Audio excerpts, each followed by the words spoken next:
go on top of what you were just saying about Jalen Williams. Like Shea had a comment in the post-game interview after that where he was like, yeah, man, it's so impressive. He's just so young doing this. And I'm like, okay, well, like first off, Shea's only like 26.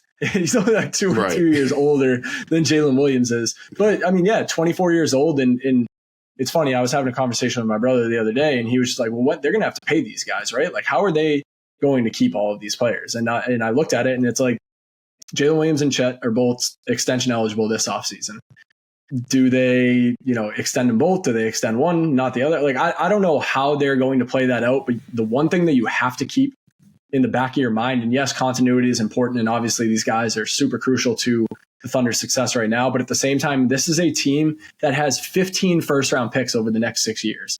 And that's not even including second round picks. I think they got like an additional 17 second round picks over the next 6 years. So that's 32 draft picks over the next 6 years to figure out how to retool this team if, for whatever reason, they can't re-sign both of them or, they don't want to get deep into the tax or whatever it is. And you look like you got something you're ready to explode. I was about to say, by the way, your favorite draft prospect from last year is just redshirting right now this year too, right? That's the craziest part too, is that when you're watching videos from practice or even just in games and you just look on the bench and it's like Nikola Topic, who for, nobody really knows who this guy is unless you were following the NBA draft last year because he was playing overseas in Serbia. But it's like, he was the number 2 player on my big board last year. Like, I really like his game. I like what he brings to the table as another playmaker, another creator who can get downhill, he can score. And like you said, he's just been on ice all year because he was dealing with that knee injury and they just felt like it was best for him to sit out the entire season. So,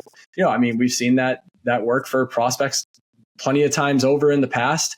And, OKC is no stranger doing stuff like that anyway. But I'm not saying that J-Dub and Chet are interchangeable or replaceable. Those guys have been so important to OKC's success. And J-Dub in that last game, man, I mean, every single time that they needed him to knock down a big shot, he was there to knock down a big shot. Chet's been really impressive both on the glass and as a rim protector in the series. He's provided some offense too. So, I'm not overlooking those guys by any means. I'm just saying that when push comes to shove and it does come time for OKC to have to make, money squeezing moves, moves that under this new CBA and the second apron and all of that. And do they want to be a tax team? Do they not want to be a tax team? All of that.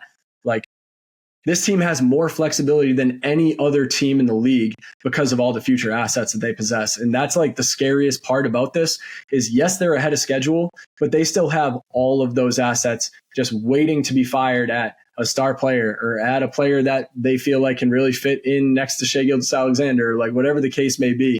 They are locked and loaded for the future. And this Oklahoma City team, they look like they are the favorite to win the NBA Finals this year. They're surely headed there.